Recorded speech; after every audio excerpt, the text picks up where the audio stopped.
From the Detroit Free Press, I'm Robin Chan with today's Voice Briefing. It's Wednesday, February 4th, 2026.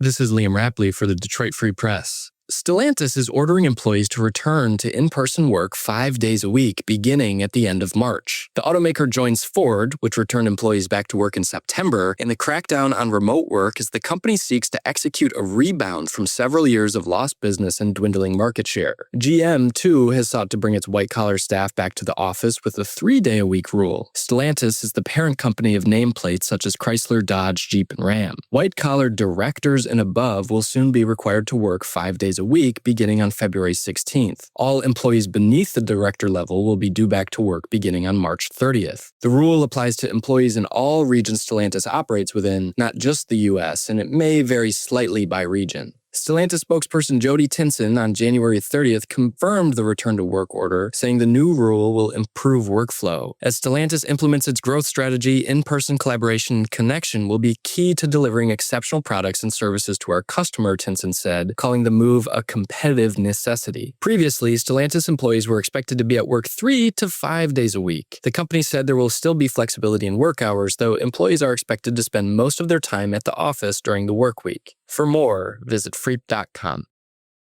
This is Todd Spangler, Washington correspondent for the Detroit Free Press. President Donald Trump has never given up on the idea that somehow the 2020 election, which he lost to Joe Biden, was stolen from him. He has maintained all along, even after winning the presidency again in 2024, that he only lost due to voter fraud in several key states, including Michigan. The only problem is there hasn't been any persuasive evidence of any kind of widespread corruption that could have cost him that election. But we still may not be done with the 2020 election. On a podcast this week, Trump said Republicans should, in his words, nationalize elections in a dozen or more places across the nation. He did not say what places were on his list, but it's hard to imagine he does not include Michigan and Detroit, given his past comments about corruption there. And Democrats are worried. Congresswoman Debbie Dingell worries that the freedom to vote could be impacted. Senator Gary Peters says Trump is less concerned about secure elections and more about tipping the scales in his favor in the midterm elections this year. It's not clear what, if anything, Republicans might do. The U.S. Constitution gives the power to administer elections, even federal elections, to the states. Hey everybody, this is Evan Petzold, the Detroit Tigers beat writer for the Detroit Free Press. On the latest episode of our podcast, Days of Roar, we talked to former Detroit Tigers general manager Al Avila. Here's a quick snippet of our conversation.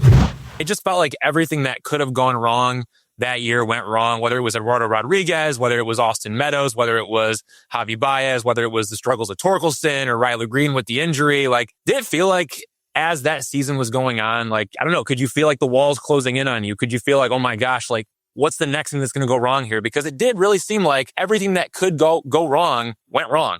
Well, I will tell you that the two toughest seasons that I ever had in my career, and I worked 40 years in Major League Baseball, 41, was 2002 when I moved to Detroit. That first year, we went through hell and back that first year. And then that year that was probably my worst. Well, since I was in charge, it was probably worse because it was all on me. So it did take a toll on me, to tell you the truth. I've never experienced anything like that. A pitcher going AWOL. I was in shock. You can hear that full conversation in Days of Roar, which is available wherever you listen to podcasts. And as always, you can find our latest coverage on freep.com/sports. Find more from the Detroit Free Press on freep.com. That's FREEP.com. Thank you for listening, and you'll hear more from us tomorrow.